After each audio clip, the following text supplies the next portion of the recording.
What's going on, Dolphins fans? It's Connor from the Dolphins Dive, and in today's video, we're going to be going over the top 5 offensive players for the Miami Dolphins.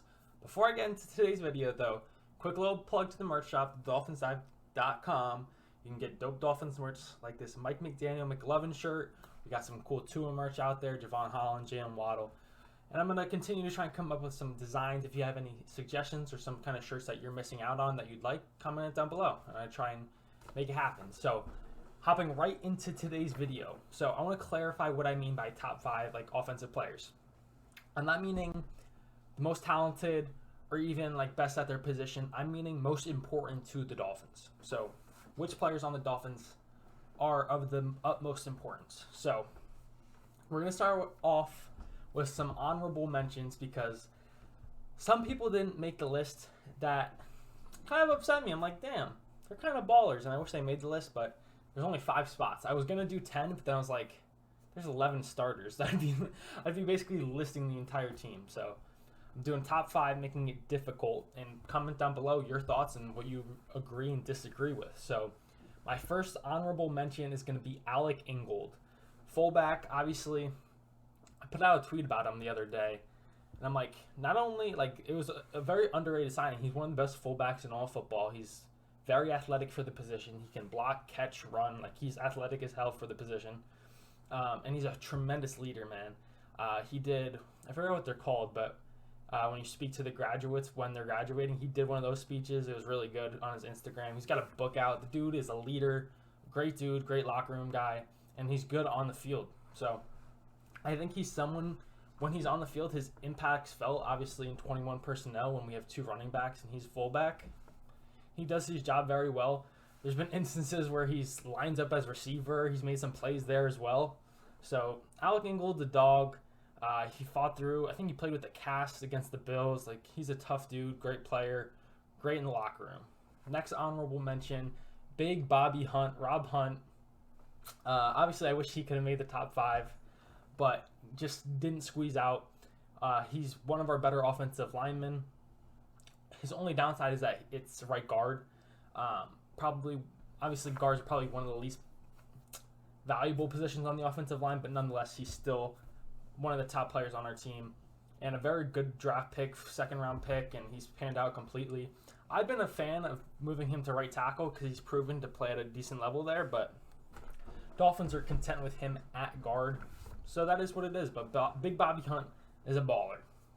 My final honorable mention, I know this is kind of cheap because they're honorable mentions, but Raheem Mostert, he had a great season last year. I think in terms of the length of the season, it was his best season in terms of total yards.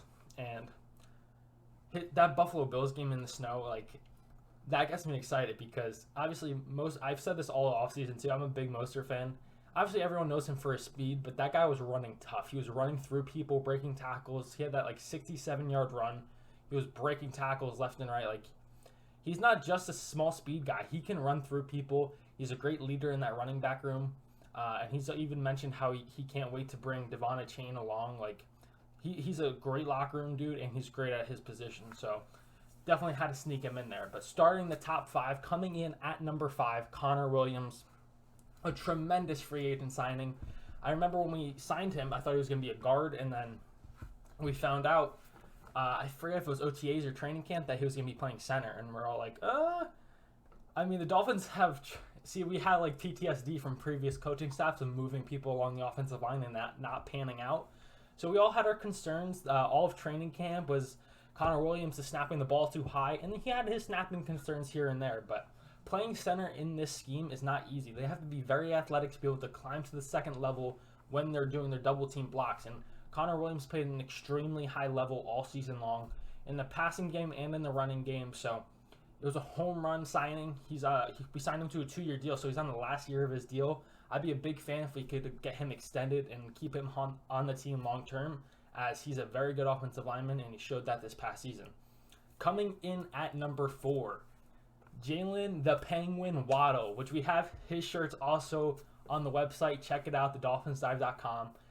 His Waddle shirts, big fan of those. But man, he's a superstar. Obviously, he'd be like a number 1 on probably at least 20 other football teams, but Obviously, the Dolphins have Tyreek Hill, so he isn't our number one, but the man is a baller. I know people want to bring up his drops and stuff. Towards the end of the season, I could definitely tell he was dealing with some kind of injury. I don't know if it was a collarbone. You saw it. I forget what game we saw it. I think it was the playoff Bills game. He had some bad drops, obviously. I'm not blaming it all on the injury, but it's definitely happened a couple times for him. He likes to jump when he catches the ball, but nonetheless, he's crazy speed, crazy stop-start speed. He's a dog for his size, probably like 180 pounds, and that man will fight through tackles. He'll get cracked and pop right back up. And obviously, he has game-changing speed. He's one of the best receivers in all of football. Coming in at number 3, Teron Armstead. And remember, this list is most important to the Dolphins. When Teron Armstead wasn't on the field, it was noticeable. When Teron Armstead is on the field, you can have him one-on-one with their best pass rusher and slide the protection to the other people that need help. Like, you can put him on an island, and he's going to do his job. Obviously, injuries are a concern, but Teron Armstead is imperative for this team to be successful because he helps the entire offensive line, not only with his veteran prowess, but his ability to, like I said, handle the tough matchup and give the help elsewhere. So he's so valuable, not even just from his play, his leadership, his ability to make everyone else better. I think it was clear in year 1, and now you get some of these younger offensive linemen with a year 2 under being able to learn from him and pick up on how he trains and deals with the offseason. And that's why, like, maybe Austin Jackson isn't a lost cause, because he has that leadership ahead of him. And I'm not saying it's going to work out with Austin Jackson, but having a healthy Teron Armstead makes Austin Jackson's job easier. So that's what makes Teron Armstead so valuable to this team. Coming in at number 2, this is going to be, obviously everybody knows I got Tua and Tyreek left. Let's be real. Everyone knows that.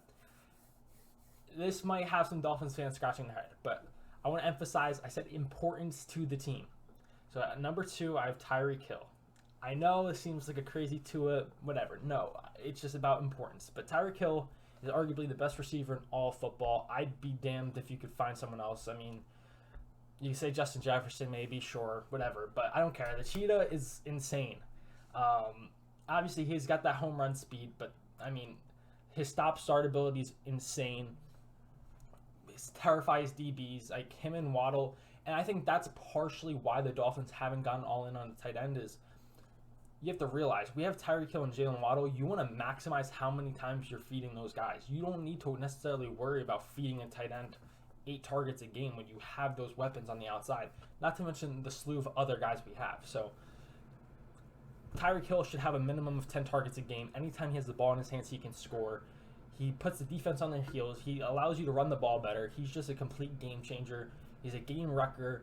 Every single team has to highlight Tyreek Hill going into the game, and there's insane value to that. He's in, once again, like the other guys, and this is something I wasn't sure about coming into the Dolphins, but Chris Greer definitely did his homework. Obviously, having Reggie McKenzie here helped, and I'm forgetting the other guy, but he is a phenomenal leader. Obviously, he's had some off-the-field issues coming out of college, and you weren't sure how that would fully translate, but he for sure elevated the players around him, whether it be Waddle, Tua, instilling confidence and making practices competitive day in, day out. Like, you don't have many superstars at his level in training camp going 100% every single play.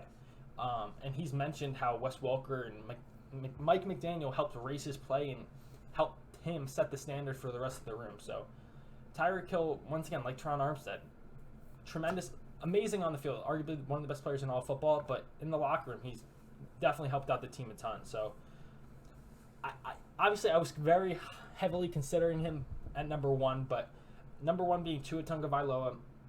The reason being, this offense is not easy for quarterbacks to run. Obviously, everybody says Shanahan's systems are easy on quarterbacks, and to a degree that's true, but McDaniel runs a variation of the system, and it is very tough on the quarterback. As shown, when Tua was out, we won 1 game, and we scored like 9 points in it, okay?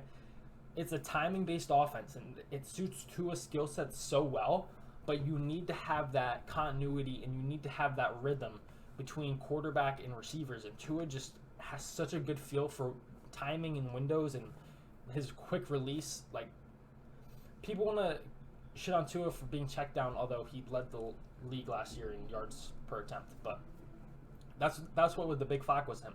But he gets the ball out so quick, not just because he's trying to check it down, but his release is absurd. And I even tweeted about this the other day too. It's everyone wants to complain about the Dolphins' offensive line, and believe me, I want it to be better. I do, but it's hard to sack a quarterback who gets the ball out in like 2.5 seconds consistently every time. Now he does have his instances where he holds onto the ball too long, but obviously everyone knows the positional value of quarterback, and that's why Tua is here.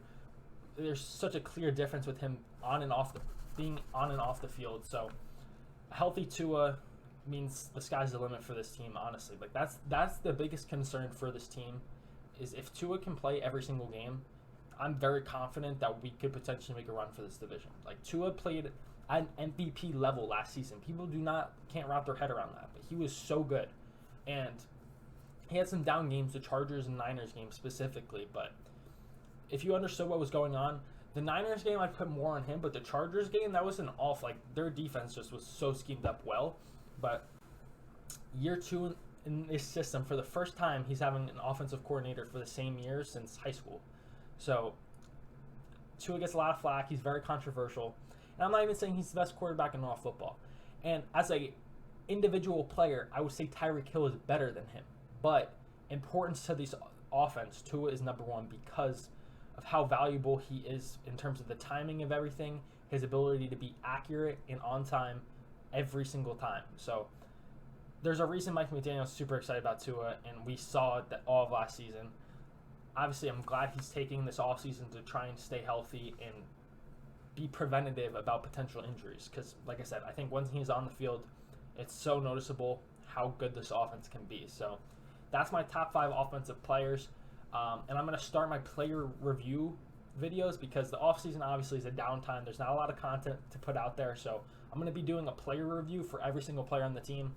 Comment down below what order you want to do it in. Currently, I plan on doing it jersey numbers because the only other option in my head was doing it by position by position, but I feel like that could kind of get like annoying. It's just like quarterbacks, running backs, keeping it fresh. Number 1, Tua, number 2, Bradley Chubb, and keeping it going. So comment down below if you agree with that order, if you have any input on that. But that's it for today's video. I appreciate you guys so much for watching. It means so much to me. Like and subscribe to help the channel grow. Check out the Dolphins side for the best Dolphins merch out there. And then until next time, I'll catch y'all.